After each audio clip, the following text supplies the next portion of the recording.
왜 멋지게 시작한 일이 끝은 흐지부지 될까요? 오늘은 이 오랜 질문에 대한 아주 특별한 답을 무려 2500년 전의 지혜에서 한번 찾아보려고 합니다. 다들 그런 경험 있으시죠? 막 가슴이 뜨거워지면서 여시, 한번 해보자! 하고 야심차게 뭔가를 시작하는 순간 말이에요. 근데 이상하게도 그 뜨거웠던 불꽃이 어느샌가 슬그머니 꺼져버릴 때가 많아요. 시작은 정말 창대했는데 끝은 미미해지는 거죠. 도대체 왜 그런 걸까요? 자, 오늘 우리가 함께 살펴볼 이야기는 바로 박대리라는 분의 얘기입니다. 회사에서 아주 야심차게 새 프로젝트를 맡았어요. 이거다! 내 능력을 제대로 보여줄 기회야! 하면서 정말 엄청난 열정과 희망을 안고 뛰어들었지요. 근데 바로 여기서부터 문제가 시작됩니다. 그 뜨겁던 열정 있잖아요. 생각지도 못했던 벽에 부딪히고 또 매일 반복되는 일에 지치면서 조금씩 식어가는 거예요. 그러다 보면 어느새 에이, 이만하면 됐어 하고 포기할 핑계를 찾게 되죠. 박대리도 똑같았어요. 처음에는 아이디어가 넘쳐서 밤낮 없이 일했죠. 근데 팀원들하고 다투고 일정은 자꾸 늦어지고 이런 현실적인 문제들이 폭풍처럼 덮치니까 금방 지쳐버린 거예요. 뜨거웠던 마음은 온데간데 없고 그냥 다 그만두고 싶은 생각만 남은 거죠. 어때요? 꼭 우리 얘기 같지 않나요? 그런데 정말 놀라운 건요. 이런 현대인의 고민에 대한 해답을 아주 오래된 책, 바로 공자의 논어에서 찾을 수 있다는 겁니다. 무려 2500년 전의 지혜가 지금 우리의 문제를 너무나 정확하게 짚어내고 있더라고요. 자, 이 구절 한번 보세요. 정말 기가 막힙니다. 공자는 이 문제를 식물이 자라는 과정에 비유했어요. 싹은 튀었는데 꽃을 못 키우는 놈이 있고 꽃은 활짝 피었는데 열매를 못 맺는 놈도 있다. 바로 이겁니다. 이게 바로 우리가 실패하는 딱 두 가지 유형이라는 거죠. 자, 그럼 이 싹, 꽃, 열매라는 비유가 도대체 뭘 의미하는지 지금부터 하나씩 제대로 파헤쳐 보겠습니다. 첫 번째 실패, 바로 묘의불수입니다. 한자 그대로 풀면 싹은 났는데 꽃이 안 핀다는 뜻이죠. 이게 뭐냐면요. 머릿속엔 기가 막힌 아이디어가 있고 계획도 완벽하게 세워놨는데 정작 그걸 행동으로 옮기질 못하는 상태. 책상 서랍에 넣어둔 수많은 계획서들, 다들 몇 개씩은 있으시죠? 그게 바로 이 묘의불수 상태인 겁니다. 두 번째는 수의불실. 이건 꽃은 피었는데 열매는 못 맺는 경우예요. 일단 시작은 했으니까 아까보단 낫죠? 근데 그 과정 자체에 만족해버리거나 마지막 고비를 딱 넘기 전에 아, 힘들어! 하고 주저앉는 거예요. 새해 야심차게 헬스장 끊어놓고 한두 번 가다가 마는 거.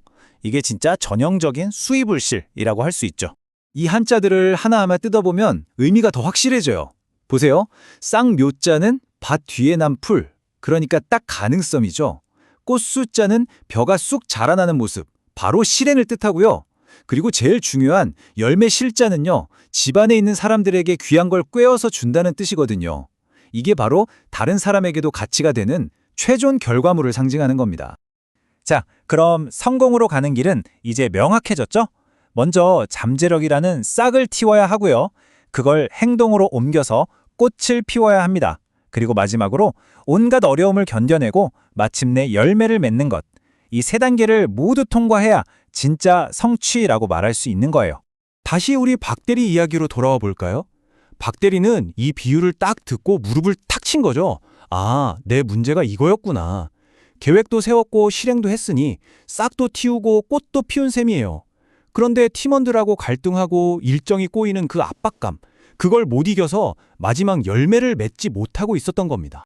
그럼 대체 이 마지막 고비, 이 꽃에서 열매로 가는 길은 어떻게 넘어야 할까요? 그 핵심 열쇠는 바로 조급함을 버리는 데 있습니다. 우리가 포기하는 가장 큰 이유, 그거 사실 조급함 때문이거든요. 일이 내 생각대로 안 풀리고 왠지 남들보다 뒤처지는 것 같으면 내가 능력이 없나? 하고 스스로를 의심하기 시작하잖아요. 이때 우리가 대기만성이란 말을 다시 한번 생각해봐야 해요. 보통 난 원래 늦게 터지는 스타일이야 하면서 그냥 변명처럼 쓰잖아요. 근데 공자가 말한 진짜 의미는 그게 아니에요. 이건 그냥 늦는다는 게 아니라 큰 그릇이 되기 위해서 반드시 거쳐야 하는 단단하게 굳어지는 과정 그 자체를 말하는 겁니다. 옛날에 진아랑 장현이라는 두 학자가 있었어요. 장현은 머리가 좋아서 자기가 다 안다고 생각하고 조급해했죠. 반면에 진아는 좀 느려도 겸손하게 묵묵히 버텼어요. 결과는 어땠을까요? 당연히 진정한 성장을 이룬 건 속도가 아니라 깊이를 택했던 진화였죠. 인내의 시간이 그를 더 단단하게 만들어준 거예요. 자, 이제 마지막 단계입니다. 이 모든 걸 알았으니 우리 삶에 어떻게 써먹어야 할까요? 박 대리는 바로 이 공자의 가르침을 떠올렸어요. 지금 이 포기하고 싶은 순간이 바로 열매를 맺기 직전에 부는 마지막 폭풍우라는 걸 깨달은 거죠. 그래, 꽃만 피우고 시들 순 없지. 그는 조급한 마음을 내려놓고 팀원들을 다시 설득하고 꼬여버린 일정을 차근차근 다시 풀어나갔습니다.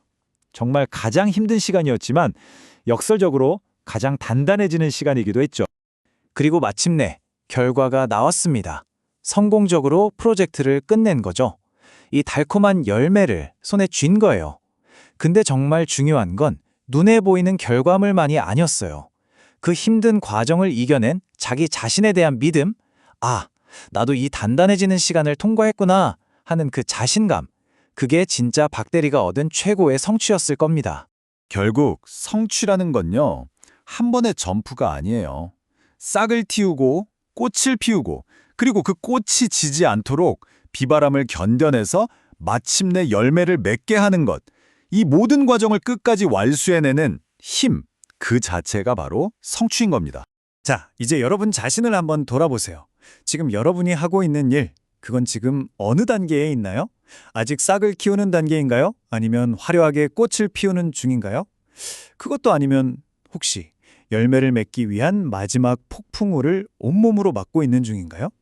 여러분의 마지막 한 걸음은 어디를 향하고 있는지 한번 생각해 보시면 좋겠습니다.